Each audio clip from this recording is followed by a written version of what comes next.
The night I found out I had won $120 million, I was sitting alone at my kitchen table, staring at a crumpled lottery ticket that my daughter had handed me like an afterthought.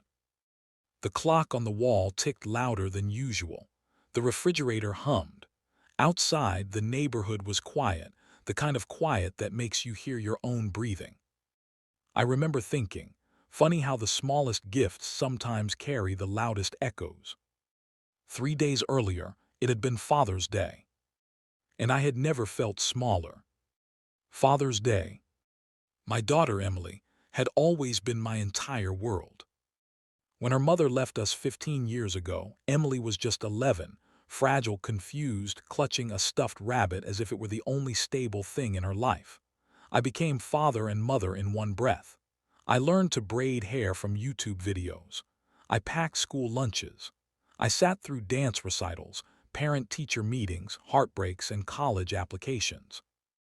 I wasn't perfect, but I was present.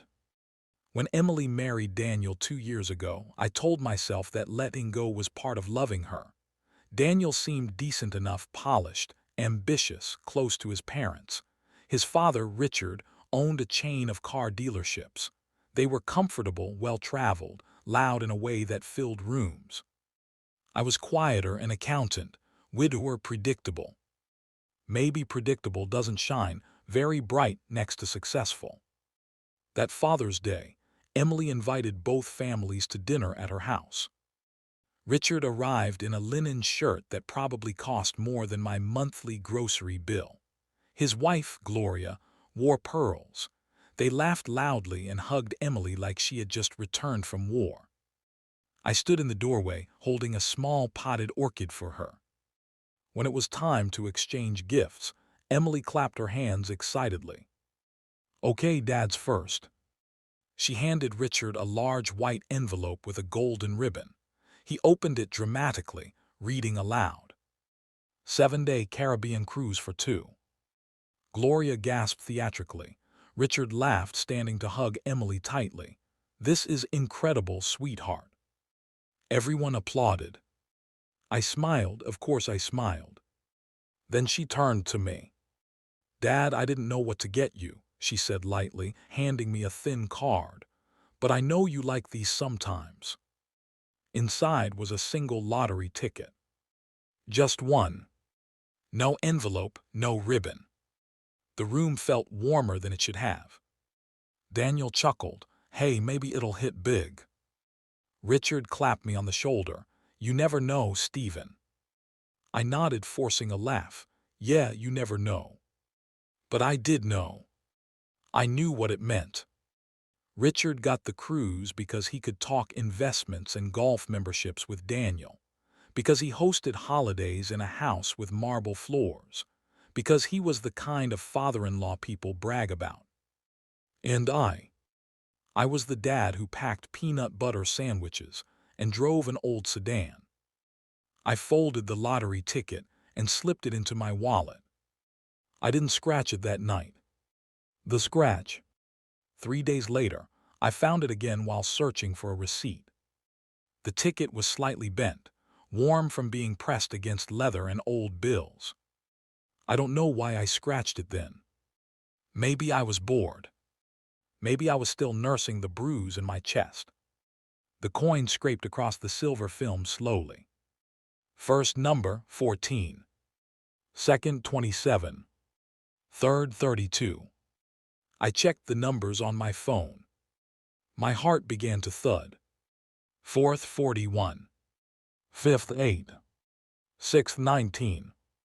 All matched. All 6. I stared at the screen, refreshing it again and again as if it would change its mind. Jackpot, $120 million. I laughed. Not a joyful laugh. A disbelieving, almost hysterical sound. "No," I whispered, "no way." I checked the ticket 10 times, then 20. It was real. The afterthought gift, the cheap, simple card. It was worth more than Richard's cruise, more than his dealerships, more than anything I had ever imagined touching. I sat down slowly. And then I cried, not because of the money, but because life had just handed me the strangest twist of irony I had ever seen. The silence. I didn't tell anyone at first. Not Emily, not my brother, not my neighbors. I contacted the lottery office privately. I met lawyers. I learned words like lump sum payout and financial advisor diversification strategy. After taxes, it would be around $72 million. Still absurd.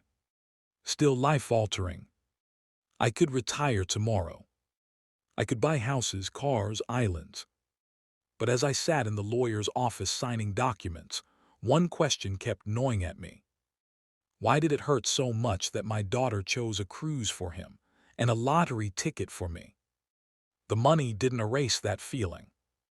If anything, it sharpened it. I decided I wouldn't tell Emily immediately. I wanted to see something first.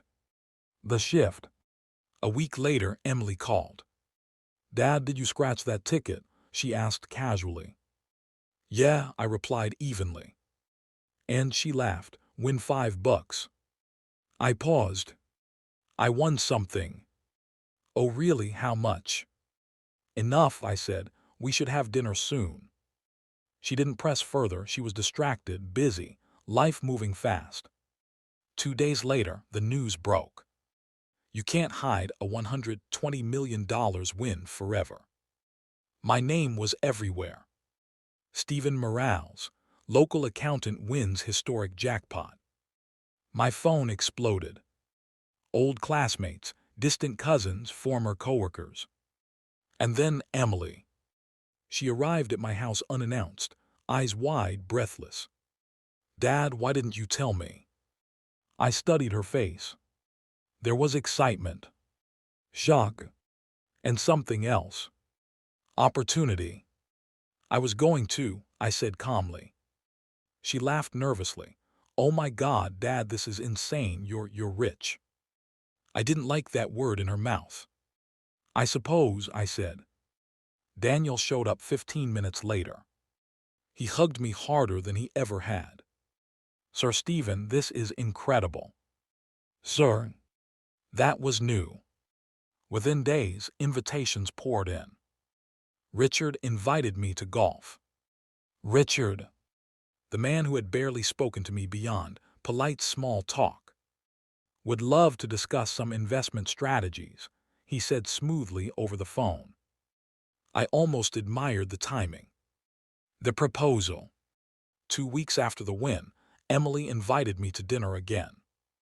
This time, the table felt different. Richard was attentive. Daniel poured my drink before I asked. Emily held my hand. "Dad, we've been thinking." Of course they had. Daniel cleared his throat. "There's an opportunity to expand our business. With the right backing, it could triple in value." I sipped my water.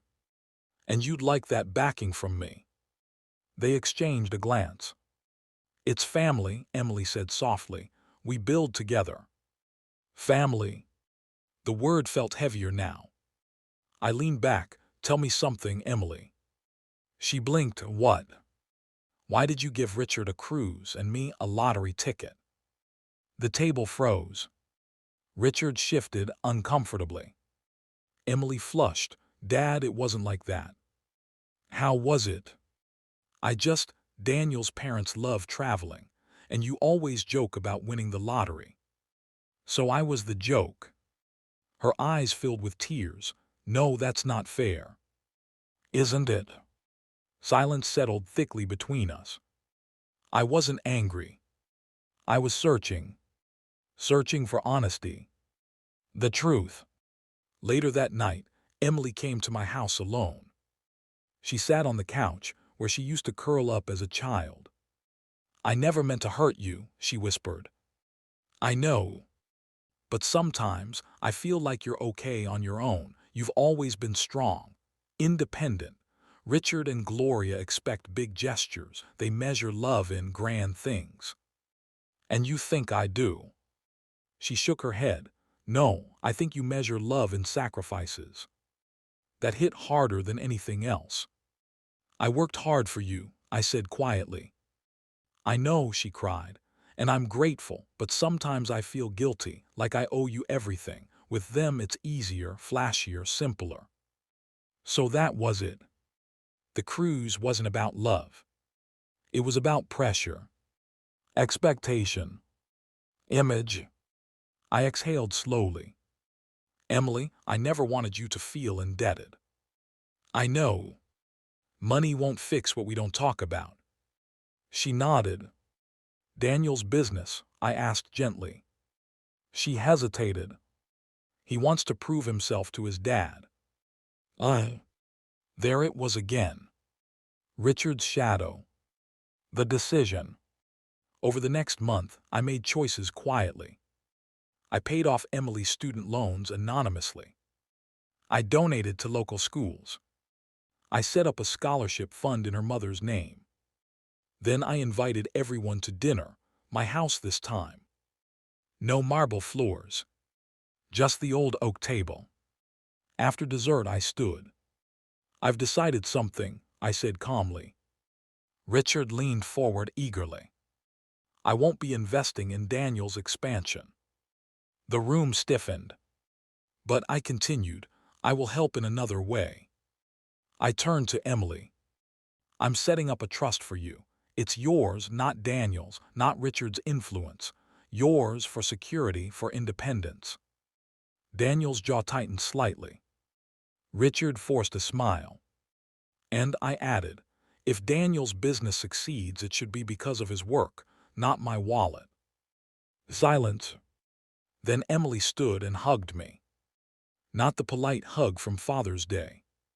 The kind she used to give when she scraped her knee. Tight. Grateful. Real. The moral test. Months passed.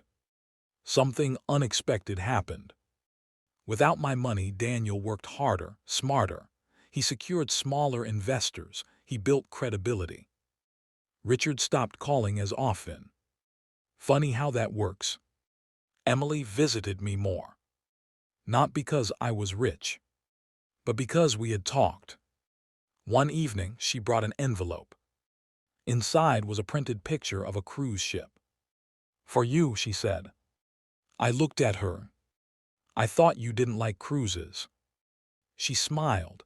I don't, but I know now it was never about the cruise. I laughed softly. You don't have to buy gestures to prove love. I know, she said. That's the lesson, isn't it? Maybe it was. 1 year later. On the anniversary of the win, I stood on a quiet beach, not in the Caribbean, but a small local shore I had always loved. Money had changed my life, but not the way people expected. It didn't make me powerful. It made me aware. Aware of how quickly respect can inflate. Aware of how money reveals character more than it builds it. Emily joined me that afternoon. We walked along the water. Dad, she said softly, if you hadn't won, would things be different? Yes, I answered honestly. She swallowed. But not because of the money, I added, because we finally talked. She nodded. I'm sorry, she whispered. I know. And I forgave her long before the numbers matched.